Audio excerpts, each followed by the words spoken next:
খটখটিয়া যুব সমাজের উদ্যোগে অত্র এলাকার কবরবাসীর রূহের মাগফিরাত কামনায় দ্বিতীয় বার্ষিক ওয়াজ ও দোয়ার মাহফিলের সম্মানিত সভাপতি হযরত উলামায়ে কেরাম, আইম্মায়ে মাসাজিদ, খুতবায়ে ইজম, সামনে উপবিষ্ট আমার অত্যন্ত শ্রদ্ধাভাজন দীনদার, পরহেজগার, আল্লাহ প্রেমিক, রসুল প্রেমিক, উলামা প্রেমিক, ধর্মপ্রাণ ভাই ও বন্ধুগণ, মুরব্বিয়ানে কেরাম এবং আমার কলিজার টুকরা প্রাণাধিক প্রিয় যুবক ভাইয়েরা, পর্দার অন্তরালে আমার মাতৃতুল্য ভগ্নিতুল্য মা ও বোনেরা, এই পৃথিবীতে আল্লাহ রব্বুল আলামিন যত মাখলুক সৃষ্টি করেছেন, সমস্ত মাখলুকাতের মধ্যে সর্বশ্রেষ্ঠ, সবচাইতে দামি ও সম্মানিত মাখলুক বনি আদম তথা মানুষ। কোরআনে কারীমে আল্লাহ রব্বুল আলামিন ঘোষণা দিচ্ছেন, ওয়ালাকাদ কাররামনা বনি আদম, আমি আদম সন্তানদের সমস্ত মাখলুকাতের মধ্যে সম্মানিত এবং শ্রেষ্ঠ বলে সৃষ্টি করেছি। এই সমস্ত মানুষগুলো এরা দুনিয়াতে আসার পরে দুই দলে বিভক্ত হয়ে গেছে। এই শ্রেষ্ঠ মানুষগুলো এক দল এই দুনিয়াতে এসে তাদের স্রষ্টাকে সরাসরি অস্বীকার করে দিয়েছে, নাউজুবিল্লাহ পড়ে। যারা তাদের স্রষ্টাকে অস্বীকার করলো, যেই স্রষ্টার প্রতি মুহূর্তে নিয়ামত ভোগ করছে, স্রষ্টাকে অস্বীকার করার ফলে তারা কাফের, বেঈমান, মুশরিক হয়েছে। ওই আশরাফুল মাখলুকাত, শ্রেষ্ঠ মাখলুক ছিল তারা, কিন্তু স্রষ্টাকে অস্বীকার করার কারণে যেই আল্লাহ তাদেরকে শ্রেষ্ঠ মাখলুক ঘোষণা দিয়েছেন, সেই আল্লাহ তাদের উপরে অসন্তুষ্ট হয়ে আবার তিনি ঘোষণা দিলেন, উলাইকা হুম শাররুল বারিয়া, আমি এদেরকে আশরাফুল মাখলুকাত বানিয়েছিলাম, শ্রেষ্ঠ মাখলুক বানিয়েছি, কিন্তু তারা আমি আল্লাহকে অস্বীকার করেছে, আমার সাথে নিমক হারামি করেছে, গাদ্দারি করেছে, নাফরমানি করেছে। ফলশ্রুতিতে আমি আল্লাহ তাদের সম্পর্কে ঘোষণা দিচ্ছি, এরা হচ্ছে জমিনের উপরে সর্বনিকৃষ্ট আমার সৃষ্টি, নাউজুবিল্লাহ। আর যেই মানুষগুলো এই পৃথিবীতে এসে তাদের স্রষ্টাকে ভুলে যায়নি, স্রষ্টাকে স্বীকার করেছে, স্রষ্টার অনুগত হয়েছে, স্রষ্টার সাথে অবাধ্যতা করেনি, দাম্ভিকতা প্রদর্শন করেনি, নিমক হারামি করেনি, নাফরমানি করেনি, স্রষ্টাকে স্বীকার করেছে, ফলশ্রুতিতে তাদেরকে ঈমানদার বলা হয়। কোরআনে কারীমে আল্লাহ বারবার তাদেরকে ইয়া আইয়ুহাল্লাযীনা আমানু বলে আদর করে সম্বোধন করেছেন। 90 জায়গায় 90 বার আল্লাহ পাক তাদেরকে ওই সকল বান্দারা যারা আমার উপর ঈমান এনেছো আদর করে সম্বোধন করেছে। এই মানুষগুলোকে আল্লাহ পাক ঘোষণা দিয়েছেন, উলাইকা হুম খায়রুল বারিয়া, এরা হচ্ছে জমিনের উপরে আমার সর্বশ্রেষ্ঠ সৃষ্টি। আল্লাহ রব্বুল আলামিন দয়া করে, মায়া করে আজকে আমরা এই মাহফিলের প্যান্ডেলের ভেতরে যেই কয়জন জমায়েত হয়েছি, বিশেষ করে আমাদেরকে আল্লাহ পাক ওই ঈমান নামের শ্রেষ্ঠ দৌলত দান করেছেন। আমাদের নিজেদের কোনো যোগ্যতার কারণে নয়, নিছক আল্লাহ পাক নিজের দয়ায়, মায়ায় আমাদেরকে এটা দিয়েছেন। এজন্য মহান রব্বুল আলামিনের দরবারে শুকরিয়া আদায় করি, সকলেই পড়ি আলহামদুলিল্লাহ। মুহতারাম হাজরিন, যাদেরকে আল্লাহ রব্বুল আলামিন ঈমানের দৌলত দিয়েছেন, এই আমরা আল্লাহ পাকের এই শ্রেষ্ঠ দৌলত, পৃথিবীর সর্বশ্রেষ্ঠ নিয়ামত এই ঈমান।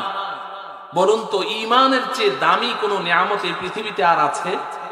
না, সর্বশ্রেষ্ঠ নিয়ামত এই ঈমান। এই শ্রেষ্ঠ নিয়ামতটুকু আল্লাহ পাক যে আমাদেরকে দিয়েছেন, আমাদের তো উচিত ছিল এই নিয়ামতের শুকরিয়া আদায় করা।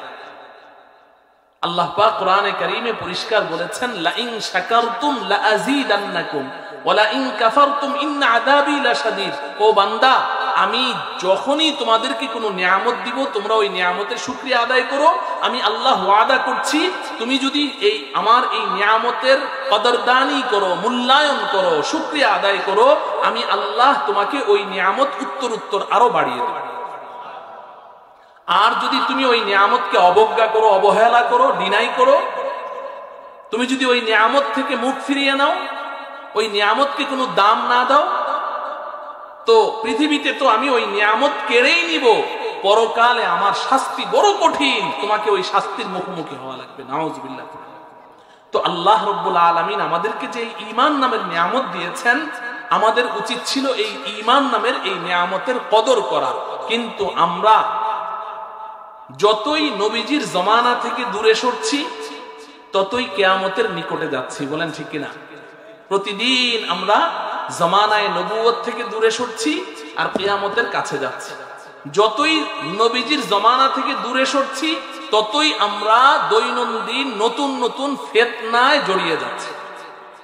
চারদিকে শুধু ফিতনা আর ফিতনা, আমাদেরকে অক্টোপাসের মতো আমাদেরকে চারদিক থেকে টানছে। এই মুহূর্তে আমরা এই যে আমার সামনে আপনারা যারা বসে আছেন, বিশেষ করে আমার জেনারেল শিক্ষিত দ্বীনদার সাথীরা, যাদের কাছে কোরআনের ইলম নেই, হাদিসের গভীর জ্ঞান নেই, কোরআন ও হাদিসের কোষ্টি পাথর নেই। ভাই, যদি কোষ্টি পাথর থাকে তো খাঁটি সোনা আর ভেজাল সোনা পার্থক্য করা যায়, ঘষা দিয়ে বলে দেওয়া যায় এটা খাঁটি সোনা, এটা ভেজাল সোনা। যদি কোষ্টি পাথর না থাকে, তাহলে গোল্ডেন কালারের যেই অর্নামেন্টস আমার সামনে আসবে ওটাকেই সোনা মনে হবে। ঠিক কিনা বলেন? আমি বারবার ধোঁকা খেতে থাকবো। আজকে আমাদের কাছে ওই কোরআন ও হাদিসের ওই কোষ্টি পাথর, ওই রাডার মেশিন না থাকার কারণে আজকে এই বিভিন্ন দিক থেকে যে বাতিল ফেরকাগুলো আমাদেরকে টানছে, তারা প্রত্যেকেই তো কোরআন ও হাদিস দিয়ে আমাদের সামনে দলিল পেশ করছে। প্রত্যেকেই তাদের নিজ নিজ ভ্রান্ত মতবাদগুলোকে উম্মতের সামনে এস্টাবলিশ করার জন্য, যাদেরকে আল্লাহ তাআলা ঈমানের দৌলত দান করেছেন, তাদের মধ্যে এখন অনেক মতভেদ পরিলক্ষিত হচ্ছে, অনেক মতভেদ। যার কারণে আপনারা, আমার প্রিয় যুবক ভাইয়েরা, আমার প্রিয় দ্বীনদার সাথীরা, আপনাদের বড় সমস্যা। সিদ্ধান্ত নিতে পারছেন না, বুঝতে পারছেন না কে হক, কে বাতিল, কে সত্য, কে মিথ্যা, কে সঠিক, কে বেঠিক, কিছুই বোঝা যাচ্ছে না। অনেকেই তো ওই সমস্ত বাতিল ফিরকাগুলোর খপ্পরে পড়েই যাচ্ছে, আর অনেকেই তো আল্লাহ পাকের সাহায্য চাইছে, উদ্ভ্রান্তের মতো ঘুরছে। কি করবে? সিদ্ধান্তহীনতায় ঘুরছে, কিংকর্তব্য বিমূঢ় অবস্থায় চলছে। মুহতারাম হাজিরিন, এই মুহূর্তে আমাদের করণীয় কি? আল্লাহ রাব্বুল আলামিন কোরআনে হাকিমে আমাদেরকে সঠিক দিক নির্দেশনা দিয়েছেন। রাসূলুল্লাহ সাল্লাল্লাহু আলাইহি ওয়াসাল্লাম বারবার আমাদেরকে সতর্ক করেছেন, বিশেষ করে ঈমানদার উম্মতদেরকে সতর্ক করেছেন।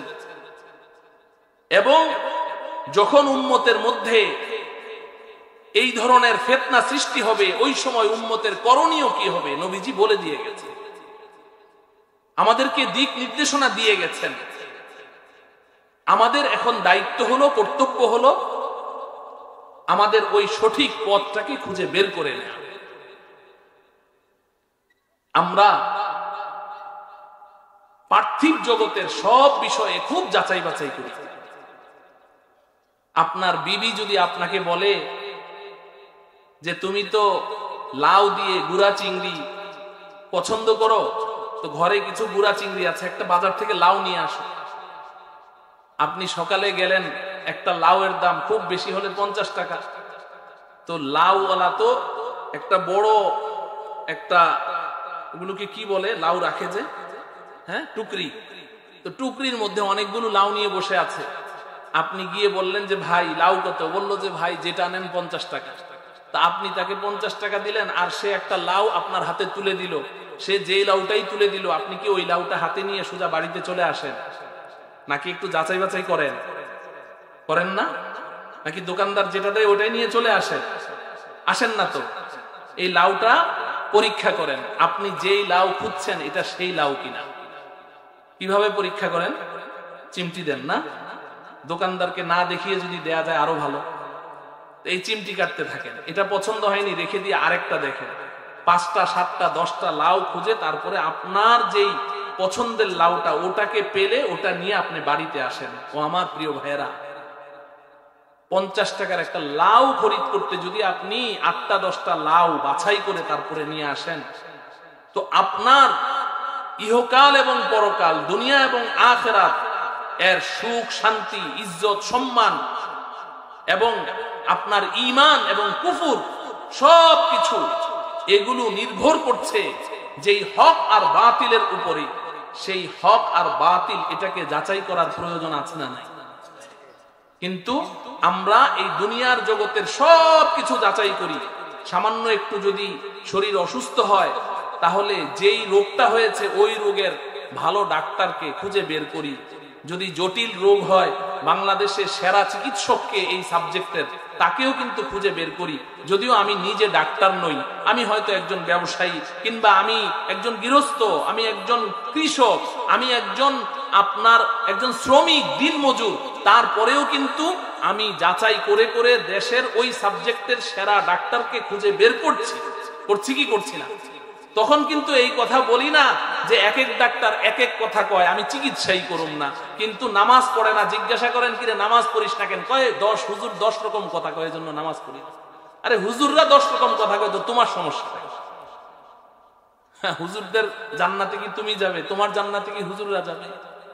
তো আমরা দুনিয়ার সবকিছু যাচাই করি, কিন্তু একটা জিনিস যাচাই করি না, সেটা হলো আমাদের দ্বীন এবং ধর্মীয় বিষয় আমরা যাচাই করি।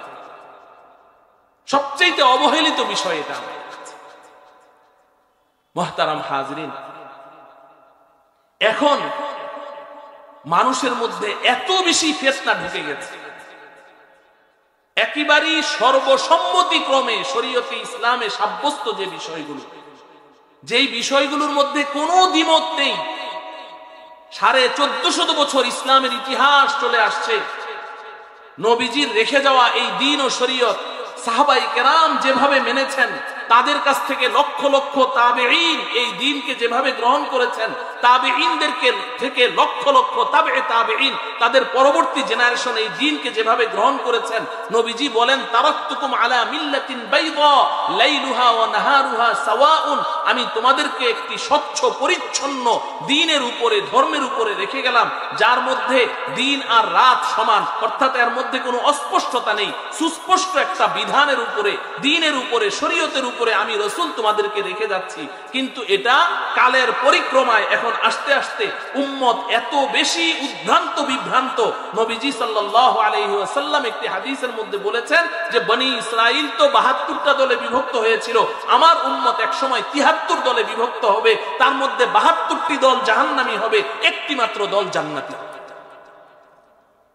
মুহতারাম হাজরিন, এখন আমরা ওই ফিতনার জমানায় চলে এসেছি, ওই ফিতনার জমানায় চলে এসেছি। নবীজি সাল্লাল্লাহু আলাইহি ওয়াসাল্লাম একটি হাদিসের মধ্যে আমাদেরকে বলে গেছেন, হযরতে ইরবাজ ইবনে সারিয়া রাদিয়াল্লাহু তাআলা আনহু থেকে হাদিসটি বর্ণিত। খুব ভালো করে বুঝেন, বিশেষ করে আমার কলেজ ভার্সিটির ছাত্র ভাইয়েরা বুঝেন, আপনাদের বেশি প্রয়োজন বুঝার, কারণ বাতিল ফেরকাগুলো আপনাদেরকে বেশি টার্গেটে নেয়। কারণ যুবকদের দ্বারা যেই কাজ হয়, বুড়াদের দ্বারা তো এত কাজ হয় না, যুবকরা কাজ বেশি করে, এজন্য আপনাদেরকে টার্গেট বানায়, এজন্য আপনাদের বুঝার দরকার বেশি। যেই যুবক ভাইয়েরা আজকে মাহফিলের আয়োজন করেছে, আপনাদের এই এলাকার মডেল যুবক হতে হবে, কান্ডারি হতে হবে, মানুষের দ্বীনের ধারক বাহক হতে হবে, শুধু মাহফিল করলে কাজ হবে না। নবীজি সাল্লাল্লাহু আলাইহি ওয়াসাল্লাম সম্পর্কে নবীজির একজন প্রিয় সাহাবী হযরতে ইরবাজ ইবনে সারিয়া রাদিয়াল্লাহু তাআলা আনহু বলছেন, এই হাদিসটি আবু দাউদ শরীফের মধ্যে আছে, ইবনে মাজাহ শরীফে আছে, মুসনাদে আহমদ ইবনে হাম্বলের মধ্যে আছে, অসংখ্য হাদিসের কিতাবের মধ্যে আছে, সহিহ একটি হাদিস। এই হাদিসের মধ্যে তিনি বলেন যে নবীজি সাল্লাল্লাহু আলাইহি সাল্লাম এক সময় তার জীবনের শেষ দিকে অর্থাৎ 9ম হিজরি বা 10ম হিজরি, যখন নবীজি দুনিয়া ছেড়ে চলে গেছেন তার কিছুদিন আগের ঘটনা। তিনি বলেন, সাল্লা বিনা রাসূলুল্লাহ সাল্লাল্লাহু আলাইহি ওয়াসাল্লাম দাতা ইয়াউমিন, একদিন নবীজি সাল্লাল্লাহু আলাইহি ওয়াসাল্লাম আমাদের নামাজের ইমামতি করলেন। নবীজি তো প্রতিদিনই নামাজের ইমামতি করতেন মসজিদে নববীতে, 5 ওয়াক্ত নামাজই নবীজি পড়াতেন। তো তিনি একদিনের ঘটনা বর্ণনা করছেন।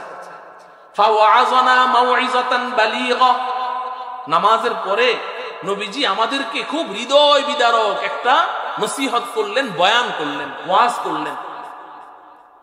হযরতে ইরবাজ ইবনে সারিয়া বলেন, জারাফাত মিনহাল উয়ুন ওয়া ওয়াজিলাত মিনহাল কুলুব, নবীজির আলোচনা শুনে আমাদের প্রতিটি সাহাবীর চোখ দিয়ে দরদর করে পানি ঝরতে লাগলো, অন্তরগুলো একদম নরম হয়ে গেল। হযরতে ইরবাজ বলেন, ফাকালা রাজুলুন ইয়া রাসূলুল্লাহ কাআন্না হাদিহি মাউইযাতু মুওয়াদ্দিইন ফাআউসিনা, এক ব্যক্তি দাঁড়িয়ে গেল, দাঁড়িয়ে বলছে, ওহে আল্লাহর রাসূল, আপনার আজকের নসিহত শুনে মনে হচ্ছে যেন আপনি আমাদেরকে বিদায়ী ভাষণ দিচ্ছেন, মনে হয় যেন আজকের পরে আর আপনার ওয়াজ আমরা শুনতে পারবো না, এটাই মনে হচ্ছে আপনার শেষ ভাষণ, আমার কাছে এমনই মনে হচ্ছে। ফাআউসিনা, অতএব আপনি আমাদেরকে শেষ ওসিয়তটুকু করে দেন, শেষ ওসিয়ত করে দেন, আমাদেরকে কি ওসিয়ত করতে চান? ফাকালা উসিকুম বিতাকওয়াল্লাহি ওয়াস-সামঈ ওয়াত-তাআহ, আমার প্রিয় ভাইয়েরা, পর্দার অন্তরালের মায়েরা, বোনেরা, শুনেন, নবীজির জীবনের শেষ ওসিয়ত। একজন মানুষ জীবনের শেষ ওসিয়ত যেটা করে, তার পরিবারের সদস্যদেরকে, সন্তানদেরকে, সবচেয়ে সন্তানদের জন্য সবচেয়ে কল্যাণকর যে বিষয়টা, ওটাই তো বলে যায়। বাবা মারা যাওয়ার আগে যদি বুঝতে পারে যে আমি দুনিয়া থেকে চলে যাব, তো তার সন্তানদেরকে ডেকে তাদেরকে যে শেষ ওসিয়ত করে, এটা এমন কথাই তো বলে যেটা এই সন্তানদের জন্য পরবর্তীতে কি হবে, অনেক উপকারী হবে। তো নবীজি তাদেরকে, সাহাবায়ে কেরামকে শেষ ওসিয়ত করছে। বুঝেন, 23 বছরের নবুয়তি জীবনের একদম শেষ ওসিয়ত করছেন, কতটা মূল্যবান এবং কতটা উম্মতের জন্য কল্যাণকর। সর্বপ্রথম নবীজি বললেন, উসিকুম বিতাকওয়াল্লাহ, এই আমার সাহাবীরা শুনো, আমার জীবনের শেষ ওসিয়ত তোমাদেরকে, তোমরা তাকওয়া অবলম্বন করো। সুবহানাল্লাহ, তাকওয়া অবলম্বন করো, তাকওয়াল্লাহ এক নাম্বার ওসিয়ত, উসিকুম বিতাকওয়া। কত মূল্যবান, কত জরুরি, কত উপকারী উম্মতের জন্য। আমরা সবাই জানি রহমতের রাসূল, আমাদের রাসূল, একজন মা তার সন্তানের জন্য যতটা মমতাময়ী, যতটা স্নেহশীল, মায়াশীল, একজন মা তার সন্তানের জন্য যত মায়া অন্তরে ধারণ করে, তার চেয়ে শত শত গুণ বেশি মায়া আমাদের রাসূলের অন্তরে আমাদের প্রতিটা উম্মতের জন্য ছিল। নিঃসন্দেহে, কোনো সন্দেহ নাই, এটা কোনো বাড়াবাড়ি কথা নয়, অতিরঞ্জন নয়, বাস্তব কথা বলছি। না হলে আপনি একজন ইমানদার মুসলমান হিসেবে আপনি জানেন যে হাসরের ময়দানের এই বিভীষিকাময় পরিস্থিতিতে প্রত্যেকটা নবী রাসূল শুধু নাফসি নাফসি করতে থাকবে, হায় আমার কি হবে, হায় আমার কি হবে। শুধু একটা মানুষ শুধু বলতে থাকবে, উম্মতি উম্মতি, হায় আমার উম্মতের কি হবে, উম্মতের কি হবে। সেই মানুষটা কে? রাসূলুল্লাহ সাল্লাল্লাহু আলাইহি ওয়াসাল্লাম। বুঝেন যে তার অন্তরে আমাদের প্রতি কি পরিমাণ মায়া ছিল, কি পরিমাণ মায়া ছিল আমার প্রিয় যুবক। সেই রাসূল সর্বশেষ ওসিয়ত করে গেলেন, উসিকুম বিতাকওয়াল্লাহ, হ্যাঁ আমার উম্মতেরা, আমি তোমাদেরকে আমার জীবনের শেষ ওসিয়ত করছি, তোমরা তাকওয়া অবলম্বন। প্রশ্ন হলো, তাকওয়া কি জিনিস? তাকওয়া কি এমন জিনিস যার ওসিয়ত নবীজি তার শেষ ওসিয়তের মধ্যে করছে? ও আমার প্রিয় ভাইয়েরা, তাকওয়া এমন মূল্যবান সম্পদ।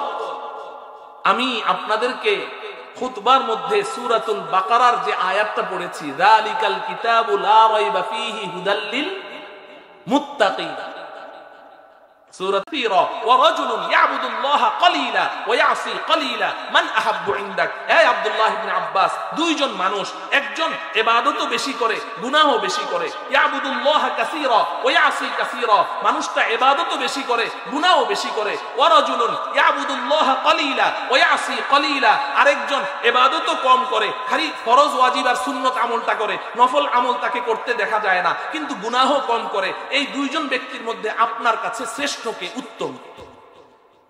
আব্দুল্লাহ ইবনে আব্বাসকে এক ব্যক্তি প্রশ্ন করল। ও আমার প্রিয় যুবক ভাই, হযরতে আব্দুল্লাহ ইবনে আব্বাস কি জবাব দিয়েছে জানেন?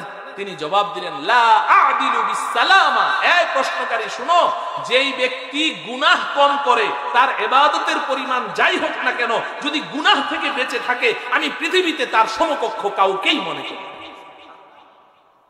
এটার নাম হলো তাকওয়া, এটার নাম হলো তাকওয়া। মুহতারাম হাজরিন, অতএব আমার প্রিয় যুবক ভাইয়েরা, বর্তমান সময়ে আমাদের যুবক ভাইদেরকে, যুবতী বোনদেরকে তাদের দুনিয়া আখিরাত ইবাদত বন্দেগী তাদের সব কিছুকে ধূলিসাৎ করে দিয়েছে এত বড় বড় মোবাইল। এই মোবাইল তাদেরকে ধ্বংস করে দিয়েছে। এই মোবাইল এর আশিক হয়ে, মোবাইলের প্রেমে পড়ে আজকে তারা তাদের ঈমান আমল, তাদের দুনিয়া আখিরাত, তাদের সবকিছুকে তারা ধ্বংস করে দিচ্ছে। এজন্য আমার প্রিয় ভাইয়েরা, আল্লাহ রাব্বুল আলামিন কোরআনে হাকিমে বলছেন, ইয়ালামু খাইনাতাল আ'য়ুনি ওয়া মা তুখফিস সুদূর। এই দুনিয়ার মানুষ, তুমি তোমার চক্ষু দ্বারা আমি আল্লাহর সাথে কি কি গাদ্দারি করছো, কি কি নিমুখ হারামি করছো।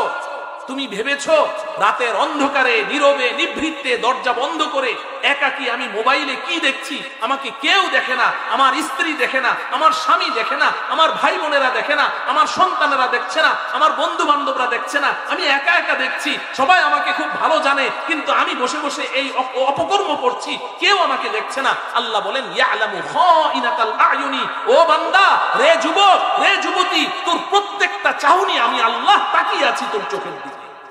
তুই কোন দিকে তাকাচ্ছিস? লা তুদরিকুহুল আবসার ওয়া হুয়া ইউদরিকুল আবসার ওয়া হুয়াল লাতীফুল খাবীর। আল্লাহ পাক বলেন, পৃথিবীর কোন চক্ষু আল্লাহকে দেখে না, কিন্তু আল্লাহ পাক পৃথিবীর সবগুলো চক্ষুর দিকে সর্বক্ষণ তাকিয়ে আছে। তুমি ভেবেছো তোমাকে কেউ দেখছে না? তুমি রাস্তায় চলতে এদিক সেদিক তাকাচ্ছ, চোখের কোণা দিয়ে ডান দিকে বাম দিকে নিষিদ্ধ কোনো ছবি দেখছো, কোনো পরনারীর দিকে দেখছো, আল্লাহ যেটা দেখতে নিষেধ করেছে সেদিকে তাকাচ্ছ। তুমি ভেবেছো আমাকে কেউ দেখেনি, আমি দেখে ফেললাম। আল্লাহ বলেন, আমি সব দেখছি।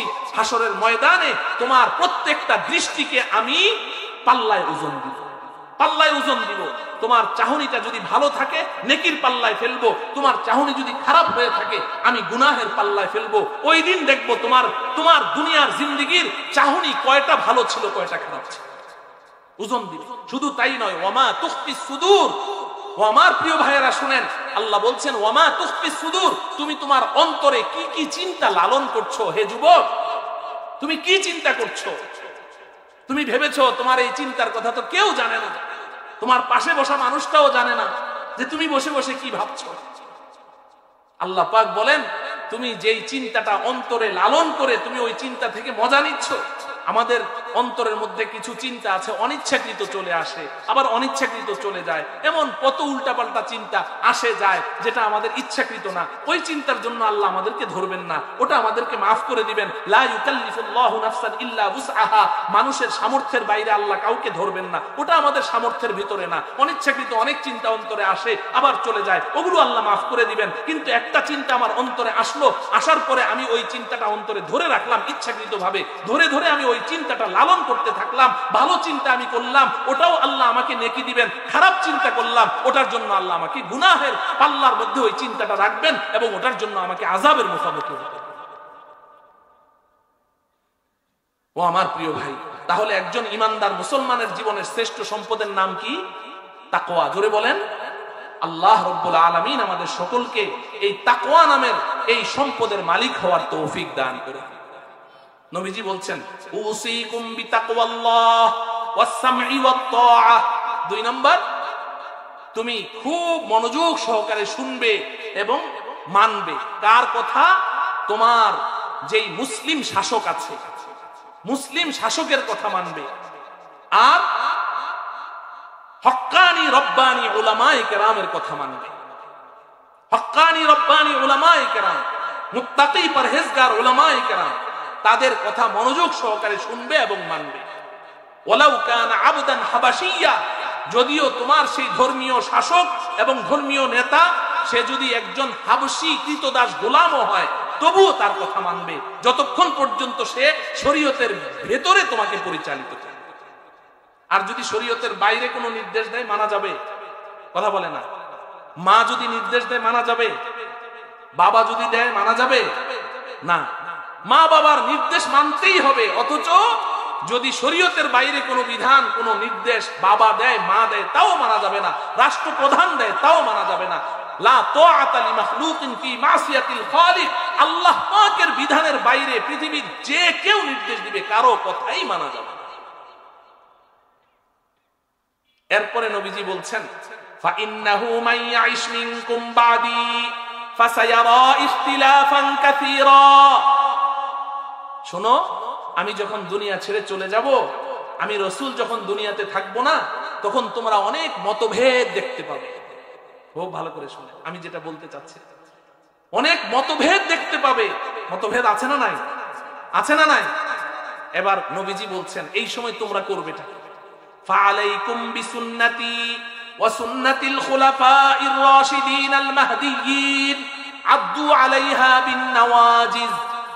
এই আমার উম্মত শুনো, যখন উম্মতের মধ্যে মতভেদ সৃষ্টি হবে, ডিভাইডেশন সৃষ্টি হবে, বিভাজন সৃষ্টি হবে, এক একজন এক এক দিকে দৌড়াবে, তখন আমি রাসূল তোমাকে বলে যাচ্ছি, ফাআলাইকুম বিসুন্নতি ওয়া সুন্নাতিল খুলাফাইর রাশিদিন আল মাহদিয়্যিন। ওই সময় তোমরা আমার সুন্নত এবং আমার খুলাফায়ে রাশিদিন সাহাবায়ে কেরামের সুন্নতকে আঁকড়ে ধরে থাকবে। সুবহানাল্লাহ। বুঝে থাকলে বলেন, কার কার সুন্নত? রাসূলের সুন্নত এবং সাহাবায়ে কেরামের সুন্নত, খুলাফায়ে রাশিদিনের সুন্নত। বলেন, রাসূলের সুন্নত, খুলাফায়ে রাশিদিনের সুন্নত। নবীজি দুইটা সুন্নত মানতে বললেন, ফাআলাইকুম বিসুন্নতি ওয়া সুন্নাতিল খুলাফাইর রাশিদিন আল মাহদিয়্যিন। আমার সুন্নাহ এবং আমার খুলাফায়ে রাশিদিনের সুন্নাহকে আঁকড়ে ধরে থাকবে। নবীজি বলছেন, আদু আলাইহা বিন নওয়াজিজ, মারির দাঁত দিয়ে কামড়ে ধরে রাখবে। বাস, তাহলে তোমাকে কেউ আর বিপদগামী করতে পারবে না। বুঝে থাকলে বলেন, নবীজি এই মুহূর্তে আমাদেরকে কয়টা বস্তু ধরতে বলেছেন? রাসূলের সুন্নাহ, সাহাবায়ে কেরামের সুন্নাহ, খুলাফায়ে রাশিদিনের সুন্নাহ। রাসূলের সুন্নাহ, খুলাফায়ে রাশিদিনের সুন্নাহ। এই উম্মতের এই বিপদ সংকুল মুহূর্তে যারা রাসূলের সুন্নাহ আর সাহাবায়ে কেরামের সুন্নাহ এই দুইটাকে আঁকড়ে ধরে থাকবে, তাদেরকে কেউ পথভ্রষ্ট করতে পারবে না। অতএব এটাই আমার শেষ কথা। আমাকে এখন কি করতে হবে? রাসূলের সুন্নাহ এবং সাহাবায়ে কেরামের সুন্নাহ, রাসূলের আদর্শ, সাহাবায়ে কেরামের আদর্শকে আঁকড়ে ধরে থাকতে হবে। রাসূলের সুন্নাহ, এটার অপর নাম হলো রাসূলের হাদিস, ঠিক কি না? রাসূলের হাদিস, নবীজির জীবনের সমস্ত কথা, কাজ, মৌন সমর্থন। বলেন কি কি? কথা, কাজ, মৌন সমর্থন, এই তিনটাকে হাদিস বলা হয়। কি বলা হয়? হাদিস বলা হয়। নবীজি জীবনে যত কথা বলেছেন সব হাদিস, যত কাজ করেছেন সব হাদিস, এবং সাহাবায়ে কেরামের কোন কাজকে দেখে নবীজি সমর্থন দিয়েছেন, ওটাও কি হাদিস। এগুলো সব হাদিস। নবীজির জীবনের প্রত্যেকটা কথা হাদিস, কিন্তু নবীজির জীবনের প্রত্যেকটা কথা সুন্নাহ না। সুন্নাহ কোনটা? নবীজির জীবনের প্রত্যেকটা কাজকে সুন্নাহ বলে না। সুন্নাহ কোনটা? যেটা উম্মতের জন্য অনুমোদিত, ওটা হলো সুন্নাহ। নবীজির জীবনে এমন কিছু কাজ আছে যেটা আমাদের উম্মতের জন্য পারমিটেড না, অনুমোদিত না। এমন কিছু কাজ আছে না নাই? নবীজি জীবনে বিবাহ করেছেন কয়টা? 11টা। বলেন কয়টা? আমাদের জন্য অনুমোদন আছে। তাইলে কি এখন এই 11টা বিয়ে কি রাসূলের সুন্নাত? হ্যাঁ, কিন্তু নবীজি যে 11টা বিবাহ করেছেন, বুখারী, মুসলিম প্রত্যেকটা হাদিসের কিতাবে আছে না নাই? তাইলে এটা নবীজির হাদিস কিনা? কথা বলে না। এটা নবীজির হাদিস না? নবীজি জীবনে যে 11টা বিবাহ করেছেন, এটা কি হাদিস না? সহিহ হাদিস কিনা? সহিহ হাদিস, কিন্তু এটা কিনা? সুন্নাহ না। এটা কি সুন্নাহ? কাকে বলে? নবীজির ওই সমস্ত হাদিসকে বলে যেই হাদিসগুলো আমাদের জন্য কি আছে? পালন করার অনুমতি আছে। কথা বুঝেন? হ্যাঁ, নবীজির জীবনে এমন অনেক কাজ আছে। সৌমে বেসাল করেছেন, নবীজি একদম ধারাবাহিকভাবে রোজা রেখেছেন, কোনো সাহরিও নাই, ইফতারও নাই, ধারাবাহিকভাবে না খেয়েছিলেন। সাহাবায়ে কেরাম শুরু করলেন, কয়েকদিন যাওয়ার পরে আর কেউ নড়তে চড়তে পারে না। কি ব্যাপার, কি অবস্থা? মসজিদ খালি, জামাতে লোক নাই, গেল কই? কয় হুজুর ওই যে ওনারা সৌমে বিশাল করছে, এখন কেউ নড়াচড়া করতে পারে না। নবীজি বলেন ইন্নাল্লাহা হুয়া ইউতিমুনি ওয়া ইয়াসকিনি, আল্লাহ আমাকে খাওয়ায়, আমাকে পান করায়, তোমাদেরকে কি করায়? না করে দিলেন, কেউ সৌমে বিশাল করতে পারবে। তাইলে নবীজির কিছু আমল এমন আছে যেটা নবীজির জন্য অনুমোদিত, নবীজি করেছেন, কিন্তু আমাদের জন্য অনুমোদিত না। ওটা হাদিস, কিন্তু ওটা কি না? সুন্নাহ না। নবীজি বলেছেন আমার সুন্নাহ, আমার সাহাবায়ে কেরামের সুন্নাহকে তোমরা কি করবে? আঁকড়ে ধরবে। এখন যদি কেউ বলে আমি কোরআন মানি কিন্তু রাসূলের হাদিস মানি না, তাহলে সে, তার কি ঈমান আছে? কথা বলেন, তার কি ঈমান আছে? না। এই যে ফিতনা ফাসাদের যুগ, এখন এতদিন পর্যন্ত খালি আমরা শুনেছি আহলে হাদিস, আহলে হাদিস, আহলে হাদিস শুনেছি, আহলে হাদিসের জ্বালায় বাঁচি না। এখন আবার নতুন একটা দল বের হয়েছে আহলে কোরআন। কি বের হয়েছে? আহলে কোরআন। আহলে হাদিস ভাইয়েরা, এদের মানে দাবিটা কি? আহলে হাদিস ভাইদের দাবি হলো আমরা রাসূলের হাদিস মানি, সাহাবায়ে কেরামকে মানি না, খোলাফায়ে রাশিদিনকে মানি না। ওনারা রাসূলের সুন্নাহ মানে, কিন্তু খোলাফায়ে রাশিদিনের সুন্নাহকে কি করে না? মানে না। এটার প্রমাণ কি? সামনে রমজান আসছে, তারাবি কয় রাকাত পড়ে? কথা বলে না, 8 রাকাত পড়ে না? যদি জিজ্ঞাসা করেন 20 রাকাত পড়ো না কেন, কয় ওটা উমরের বেদাত। নাউজুবিল্লাহ বলেন। কি বলে? উমরের বেদাত। হযরতে উমর খোলাফায়ে রাশিদিনের একজন ছিলেন না? নবীজি বলছেন ওমর যা করবে সব সুন্নত, আর ওই ভাইরা বলে ওমরের বেদাত। নাউজুবিল্লাহ পড়েন। তাহলে খোলাফায়ে রাশিদিনকে মানলো? মানে না। জুমার নামাজে আমরা দেই আজান 2টা, ওরা দেয় আজান 1টা। যদি জিজ্ঞাসা করেন 2 আজান দাও না কেন, কয় উসমানের বেদাত। কি বলে? উসমান মনে আর ভাতিজা লাগে। আহা, জাহালাত। অথচ নবীজি বলছেন উসমান যা করবে সব সুন্নত, ঠিক কি না? আবার কয় যে কেউ যদি এক বৈঠকে বিবিরে 3 তালাক দেয়, 3 তালাক দিলে 1 তালাক হয়। আমি ওই যে কুড়িগ্রাম গিয়েছি, আমাকে 3 তালাক। হোটেল ব্যবসায়ী, হোটেল ব্যবসায়ী আপনাদের শায়েখ হলো কেন? সৌদি গিয়ে চাকরি করে আসছে, এখন শায়েখ হয়ে গেছে। তা আমি বললাম যে ঠিক আছে, আমি মাসআলা পরে দিব, 3 তালাকে 1 তালাক হয় না, 3 তালাক হয়। তো শায়েখ কি বলে? কয় 3 তালাকে 1 তালাক। আমি বললাম যে তাইলে আপনাদেরকে একটা অফার দিয়ে যাই, বাড়িতে গিয়ে আজকে সবার বিবিদেরকে ছুটি দিয়ে দিবেন, রান্না বান্না নাই, বাসায় কোনো রান্না বান্না হবে না। কয় হুজুর খাবো কোথায়? আমি বললাম ওই শায়েখের হোটেলে গিয়ে খাবেন, 3 প্লেট খাবেন, 1 প্লেটের বিল দিবেন। যদি কয় যে 3 প্লেটের বিল 3 প্লেটের দাও না কেন, বলবেন যে 3 তালাকে 1 তালাক হইলে 3 প্লেটে 1 প্লেটের বিল। কথা বুঝে আসছে? তো এতদিন তো এদের জ্বালায় বাঁচি না। এখন নতুন আরেকটা দল বের হয়েছে আহলে কোরআন। এরা কি কয়? কয় আমরা কোরআন মানি কিন্তু রাসূলের হাদিস মানি না। নাউজুবিল্লাহ বলে। আরে বেওকুফ, রাসূলের হাদিস না মানলে কি কোরআন মানা যাবে? কথা বলেন না। এটা যে আল্লাহর কোরআন, এটা আমি জানলাম কেমনে? আপনি জানলেন কেমনে? আল্লাহ বলে দিছে আপনাকে? আল্লাহর কথা আপনি শুনেছেন? তাহলে আল্লাহর কোরআন যে এটা আমরা জানলাম তো হাদিসের মাধ্যমে। কথা বলেন না। আমার কথা আপনারা বুঝেন না? এটা যে কোরআন, এটা আমি জানলাম কিভাবে? নবীজি বলেছেন তাই তো জানলাম, তাই না? আল্লাহ তো আমাকে বলে দেন নাই, ফেরেশতা তো আমাকে বলে দেয় নাই যে আল্লাহর কোরআন। তাহলে আল্লাহর কোরআন যে এটা, তো কোরআন তুমি যদি হাদিসকে অস্বীকার করো যে না আমি রাসূলের কথা মানি না, আমি শুধু কোরআনের কথা মানি, তো তুমি কোরআনটাই তো পাইলা রাসূলের কথার মাধ্যমে। তো তুমি যদি হাদিসকে অস্বীকার করো, তাহলে তো কোরআনকে অস্বীকার করা হয়েছে। কথা বুঝে আসলো? এই আরেক ফিতনা শুরু হয়ে গেছে।